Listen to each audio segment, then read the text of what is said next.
Previously, we completed with the concept of valuation of inventories, and second, the types of commission. Those were commission, del creditor commission, and overriding commission.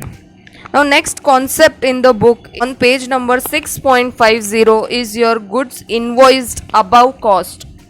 Now, before starting the concept which is given in the book, let's take an example that you got the 3 pens costing rupees 10. What you do? You sell the pen to A at rupees 15.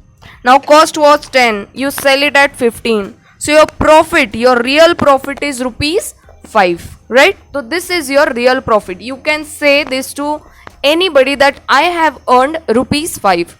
Now next what happens is you sell one pen to B. Now the B is also your friend. So what you do, you sell the pen for rupees 17. Cost is again 10. So your real profit is now what? 7. 17 minus 10, your real profit is rupees 7. Now what happens next is one pen is in stock only.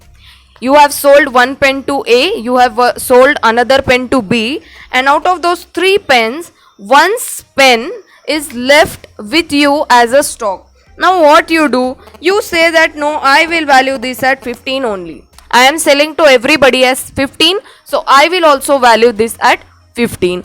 But then there comes your intelligent friend, your CA friend. बोलता है सी यार, if you value your pen at rupees 15, this is not your real profit. Now you have this as a stock, you are not selling this pen, the cost was rupees 10. Cost was 10.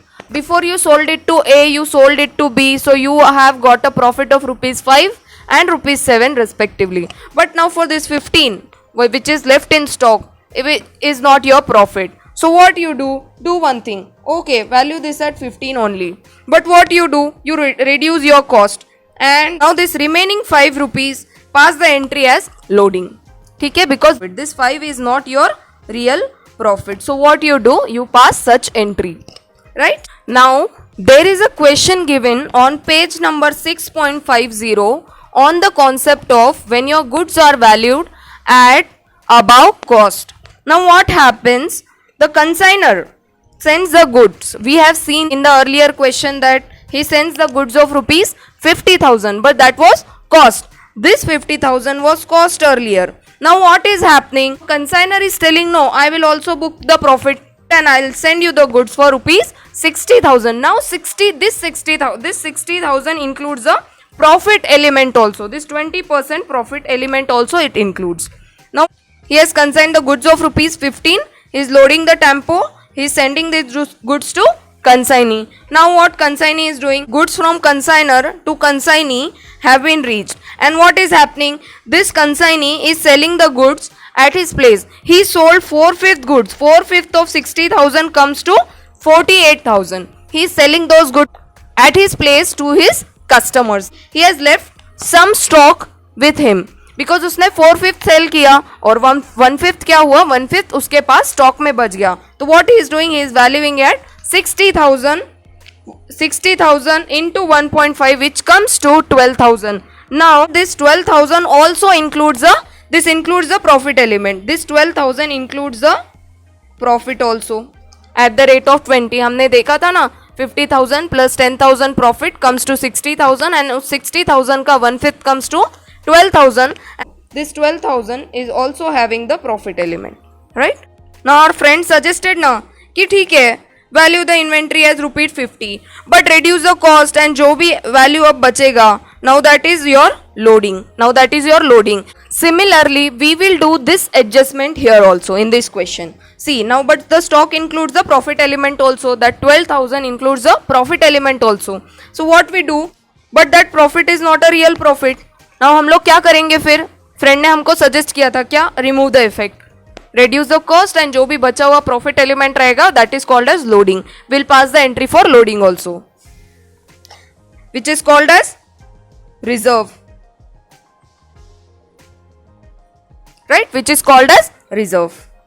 Consignee is asking, okay, I will remove the loading, but how? तो बोलता है, see, now your cost is 100, profit is 20, so your selling price comes to 100 plus 20 is equal to 120. Now क्या cross multiply करेंगे, simple method is right 12,000. What is this 12,000? This is the selling price, this includes the profit, that's why I'm writing against 120. And then what I'll do, I will cross multiply. What I'll do, the formula works as 12,000 divided by 120 into 100, which comes to 10,000. 10,000 is my cost, right? So this is how I will calculate the thing.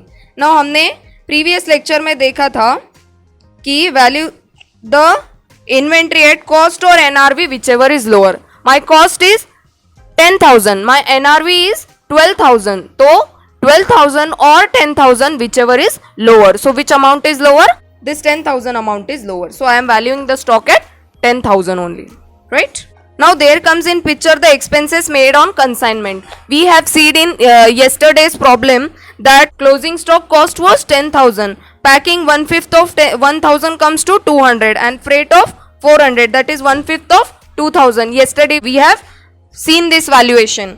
So now you can do style 1. What you can do? Cost 10,000, expenses 200 plus 400, 600, that comes to 10,600. This is my closing stock valuation. Yesterday we tallied this amount. Now what happens, there is style 2 also. Style 2 mein what you can do, remaining stock. How 4/5 is sold, 1/5 is remaining. 1/5 of 60,000 comes to rupees 12,000. And we have seen yesterday the expenses. This doesn't include any profit element. So what we can do, we'll take the expenses as it is, which comes to 200 plus 400, that comes to rupees 600. What we have done, we have taken the addition. 12,000 plus 600, that comes to 12,600. Two is ठीक है, friend ने बोला okay, value this at selling price. But what you do, create the stock reserve. How? We have seen the calculation ऊपर में 12,000 divided by 120 into 20. So previously we have done 12,000 divided by 120 into 100 to find out the cost. This 10,000 was my cost. To find the profit, 12,000 divided by 120 into 20 will give me profit element, right? So that profit element comes to 2,000. The calculation is 12,000 divided by 120 into 20, which comes to 2,000. And then this 12,600 minus this 2,000 stock reserve comes to 10,600. So you can opt any style, style 1 or style 2 will give you the same answer. Either you value cost plus expenses, or you value selling price plus expenses minus stock reserve.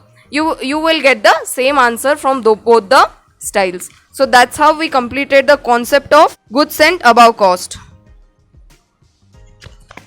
Now in the end, there is a small concept of return of goods from the consignee. Why will consignee return the goods to consignor? There is some default in the product. There is some or the product has not reached which the consignee has asked for. Suppose consignee is asking for mangoes and consignee is sending him the apples. Then what consignee will do? Okay, I don't require your mangoes. Take it back and send me the apple. So that is the one reason wherein consignee can return the goods to consignor. Second, what happens, there is some breakage of the goods. See here, the many reasons, like the goods are of poor quality, not up to the specimen, or destroyed in transit. कुछ भी एक reason रहेगा तो what consignee will do? Okay, consignor, I will return this goods to you back again. Last में it comes your account sales. Account sales क्या होता है? This account sales are periodical summary statements sent by consignee to consignor. Now what all things are considered in this? Details like sales made, consignee ने कितना sale किया. Then expenses incurred on behalf of consignor. What all expenses consignee will bear? Clearing cost, storage, packing, selling expenses. All these expenses are borne by consignee on behalf of consignor. Commission earned, how much commission is earned by the consignee. Then उसके बाद में unsold inventories left. Now कुछ inventory sale करी, कुछ उसके पास बच गई. In this example 4/5 are sold, 1/5 are left with the consignee. advance payment or security deposited with the consignor to the extent to which it has been adjusted. Now what will happen? In consignor will send these goods to consignee, but consignor will tell okay कुछ तो advance दे दे यार, तो that advance का भी adjustment will be taken in the account sales and the balance payment due to be remitted to the consignor. Last में बचता है ना कि कंसाइनी बोलता है कि okay I have made the sales, I'll keep my expenses, I'll keep my commission, and whatever balance will be remain will be sent to the consignor. We have seen in the earlier first part this question, consignee's account. So balance to be remitted to the consignor.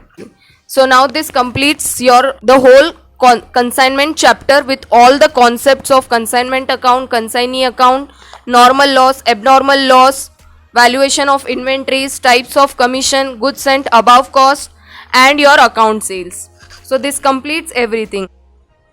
I have already recorded the question on consignment account of suggested answer May 2018, which is also repeated in your RTP May 2020. So you can go through that question once you have completed listening to this consignment whole chapter. Right? Thank you so much.